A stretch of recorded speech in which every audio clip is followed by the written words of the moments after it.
High, আজ আমরা তৈরি করতে চলেছি বিরিয়ানি ও চিকেন কষা। প্রথমেই একটা পাত্রে চিকেন সেদ্ধ করতে বসিয়ে দেব।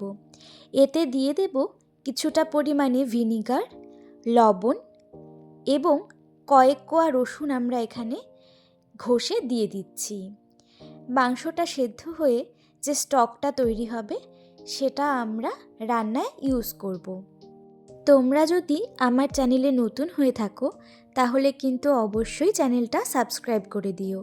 আমি এখানে শর্টসে মিনি ভ্লগ, লং ফরম্যাটে উইকলি ভ্লগ এবং রেসিপি শেয়ার করে থাকি। তো এখানে চিকেনটা কিন্তু বেশ ভালো করে সেদ্ধ করে নেওয়া হচ্ছে। এবার একটা কড়াইতে কিছুটা পরিমাণে তেল দিয়ে তেলটা যখন গরম হয়ে আসবে তখন আমরা এখানে পেঁয়াজ কুচি দিয়ে দেব। এই পেঁয়াজ কুচিটা বেশ লাল করে ভেজে নিয়ে আমরা এটাকে বেরেস্তা হিসেবে বিরিয়ানিতে ইউজ করব। তাই এখানে নুন দিচ্ছি না, নুন দিলে পেঁয়াজ থেকে জল বেরিয়ে যাবে। আমরা নুন ছাড়াই ভালো করে পেঁয়াজটাকে ভেজে বেরেস্তা বানিয়ে তুলে রাখলাম। এবার ওই তেলেই আলু ছেড়ে দিয়ে তাতে হলুদ, নুন দিয়ে এবং একটু শুকনো লঙ্কার গুঁড়ো দিয়ে ভালো করে ভেজে তুলে রাখবো। এটা বিরিয়ানির আলু, তাই একটু বড় সাইজই কিন্তু এখানে ইউজ করা হয়েছে। আলুগুলোকে আমরা এপিট ওপিট উল্টে ভালো করে ভেজে তুলে রাখব। তারপর বিরিয়ানি রাইস রান্নার প্রস্তুতি নেব। একটা হাঁড়িতে গরম জল দিয়ে তাতে বড় এলাচ, ছোট এলাচ, দারচিনি, গোলমরিচ প্রভৃতি দিয়ে দিলাম। তারপর এতে সাদা তেল এবং লবণ দিয়ে হাঁড়িটাকে ঢেকে রাখবো জলটা বয়েল হওয়া পর্যন্ত। তারপর এতে আমরা বিরিয়ানি রাইসটা দিয়ে ভাতটাকে কিন্তু আধ সেদ্ধ করে নেব। অপরদিকে আমরা সেদ্ধ করে নেওয়া চিকেনগুলোকে ভালো করে কিছুক্ষণ ভেজে নেব। আবার সবাইকে অনুরোধ করছি আমার চ্যানেলের ভিডিওগুলো দেখার জন্য। ভালো লাগলে কিন্তু অবশ্যই লাইক, কমেন্ট এবং ভিডিওগুলো শেয়ার করে দেবেন। সাবস্ক্রাইব করে আমার পাশে থাকবেন।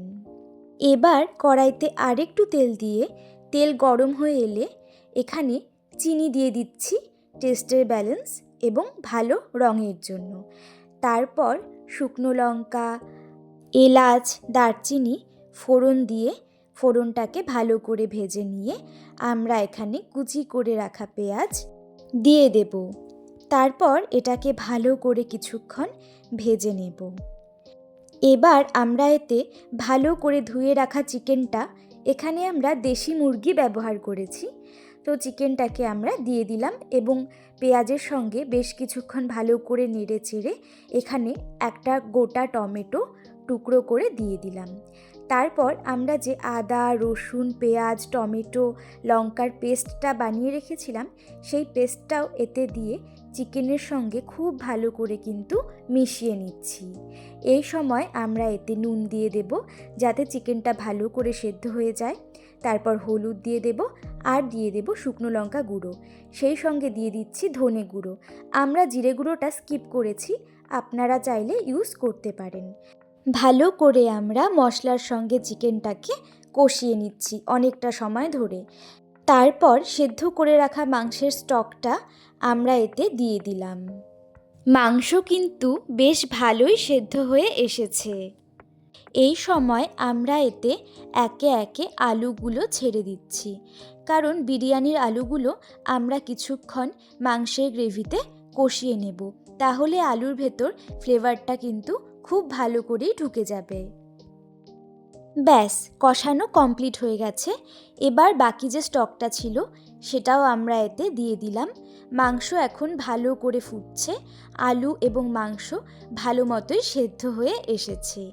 অপরদিকে আমরা যে পাত্রে বিরিয়ানিটা করব তাতে ভালো করে কিছুক্ষণ ঘি মাখিয়ে রাখলাম।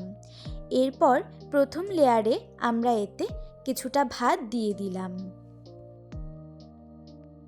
ভাতের মধ্যে আমরা নুন দিয়ে দিলাম, তবে চিকেন গ্রেভিতে নুন মিষ্টি কিন্তু পরিমাণ মতোই দেওয়া রয়েছে। এবার এতে আমরা প্রথম লেয়ারে আলুগুলোকে সাজিয়ে দিলাম, কিছুটা গ্রেভিও দিয়ে দিচ্ছি। তারপর অনেকটা পরিমাণে আমরা এতে ঘি দিয়ে দেব।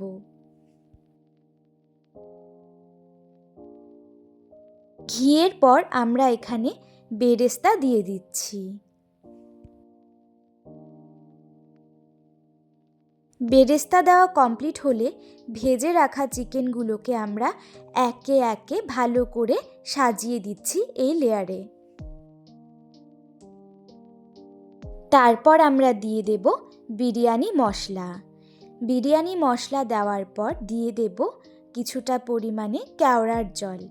আমরা এখানে মিঠা আতর আর দুধ এ সমস্ত কিছুই অ্যাভয়েড করেছি। সিম্পলভাবে ঘরোয়াভাবেই আমরা বিরিয়ানিটা তৈরি করেছি। তারপর আমরা এখানে আবার ভাতের লেয়ারিং করে নিলাম। এই লেয়ারের ওপর আবার বেশ কিছুটা ঘি দিয়ে দিচ্ছি। তারপর দিয়ে দেব আরেকটু পরিমাণে বেরেস্তা আর বিরিয়ানি মশলা। তারপর স্বাদের ব্যালেন্সের জন্য আমরা এখানে আরেকটু নুন মিষ্টি অ্যাড করে দিচ্ছি। খুব সহজভাবেই কিন্তু আমাদের লেয়ারিংগুলো কমপ্লিট হচ্ছে। নুন মিষ্টির পর আমরা এখানে আর সামান্য পরিমাণে কেওড়া জল অ্যাড করলাম। এবার এটাকে মিডিয়াম আঁচে একটা তাওয়ার ওপরে রেখে আমরা বিরিয়ানিটাকে দমে বসিয়ে দিলাম।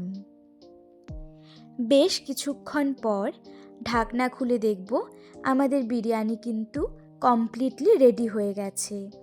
চালগুলো সুসিদ্ধ হয়ে গেছে, আলু মাংস সমস্ত কিছুই ভালো করে সেদ্ধ করা রয়েছে। এবার বিরিয়ানিটাকে ওপর নিচে সমস্তটাই ভালো করে মিশিয়ে নিচ্ছি। ব্যাস, খুব সহজেই ঘরোয়াভাবে একদম কোনো রকম ঝামেলা ছাড়াই আমাদের বিরিয়ানি কিন্তু রেডি হয়ে গেল। এবার এটা আমরা চিকেন কষার সঙ্গে খাবো এবং দারুণ হয়েছিল বিরিয়ানিটা। আপনারা প্রত্যেকে বাড়িতে কিন্তু ট্রাই করবেন আর জানাবেন কেমন লাগলো। সবাইকে অনেক ধন্যবাদ।